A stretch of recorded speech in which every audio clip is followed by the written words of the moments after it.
खबर यूपी के जनपद सीतापुर से सामने आई है, जहां मुर्दे जिंदा हैं और वोट डालने को तैयार हैं, लेकिन असली जवानों का पत्ता साफ है। तारपारा में चल रहा है असली भूतनाथ का खेल। मास्टर साहब ने कागजों पर करवा दी है पुनर्जन्म की एंट्री। सिस्टम की आंखें बंद अधिकारियों को ठंड। 18 साल के युवाओं का सवाल, हमारा वोट कहाँ है सरकार। मास्टर मनोज कुमार और बीएलओ सुभाषिनी की जुगलबंदी ने लोकतंत्र को भेजा कोमा में। सीतापुर के बड़े हुक्मरानों, एयर कंडीशनर कमरों से बाहर निकलिए, जरा सांडा सकरन ब्लॉक की मिट्टी पर पैर रखिए। यहाँ का युवा आक्रोश में उबल रहा है और आपकी फाइलें कछुए की चाल चल रही हैं। साहब, हमारे देश में वैसे तो पुनर्जन्म सिर्फ फिल्मों में होता है, लेकिन उत्तर प्रदेश के सीतापुर के सांडा सकरन ब्लॉक की ग्राम पंचायत तारपारा में तो पूरा सिस्टम सीधे यमराज को चुनौती दे रहा है। यहाँ यमराज भी सर खुजला रहे हैं कि अरे, जिसे मैं सालों पहले ऊपर ले आया था वो वोटर लिस्ट में क्या चाय समोसा खा रहा है।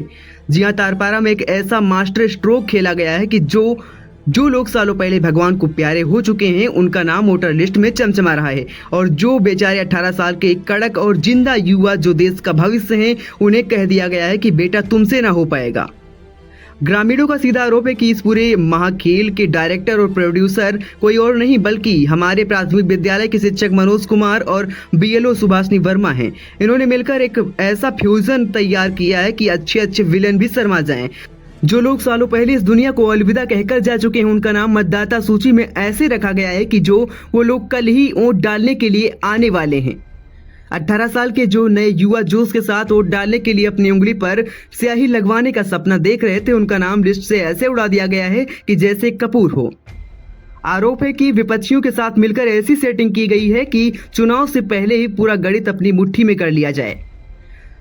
और सुनिए डीएम साहब और जिला निर्वाचन अधिकारी जी, ये कुंभकर्ण की नींद जो आप सो रहे हैं, जरा जागिए। क्या तारपारा में वोट डालने के लिए अब शमशान घाट पर पोलिंग बूथ बनाना पड़ेगा? हम प्रशासन और उन मास्टर साहब से कुछ जानकारी लेना चाहते हैं कि मास्टर साहब मनोज कुमार जी बच्चों को स्कूल में ईमानदारी का पाठ पढ़ाते हो या खुद वोटर लिस्ट में बेईमानी का गणित लगा रहे हो? ये कौन सा सिलेबस आप पढ़ा रहे हो?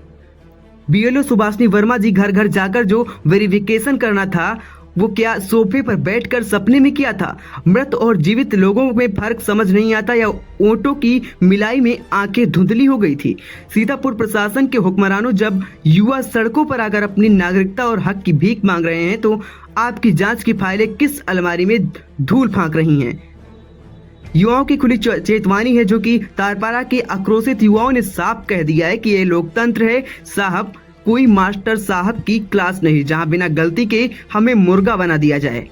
अगर तारपारा का एक भी 18 साल का युवा वोट डालने से छूटा तो क्या उसकी जगह वोट डालने के लिए मास्टर साहब खुद पोलिंग बूथ पर बैठेंगे? वोटर लिस्ट का पुनरीक्षण हो रहा था या फिर सुपरविजन के नाम पर डिवीजन चल रहा था? जो जिंदा है उन्हें लापता कर दिया और जो लापता है उन्हें हाजिर कर दिया। ये कौन सी दिव्य दृष्टि है आपकी साहब? विपक्षियों से जो चाय पानी का रिश्ता जोड़ा गया है, उसकी खुशबू जिला मुख्यालय तक क्यों नहीं पहुंच रही है? क्या वहां भी नाक पर परफ्यूम छिड़क कर बैठा गया है? और दोषी मनोज कुमार व उनके सहयोगियों पर सख्त कार्रवाई नहीं हुई तो ये युवा शांत नहीं बैठेंगे। फिर तहसील से लेकर जिला मुख्यालय तक ऐसा हाउसफुल धरना प्रदर्शन होगा कि प्रशासन को जवाब देते नहीं बनेगा। अब देखना यह है कि प्रशासन इस महाघोटाले पर कब जागता है या फिर तारपारा का भूतिया वोट ही अगली सरकार तय करेगा।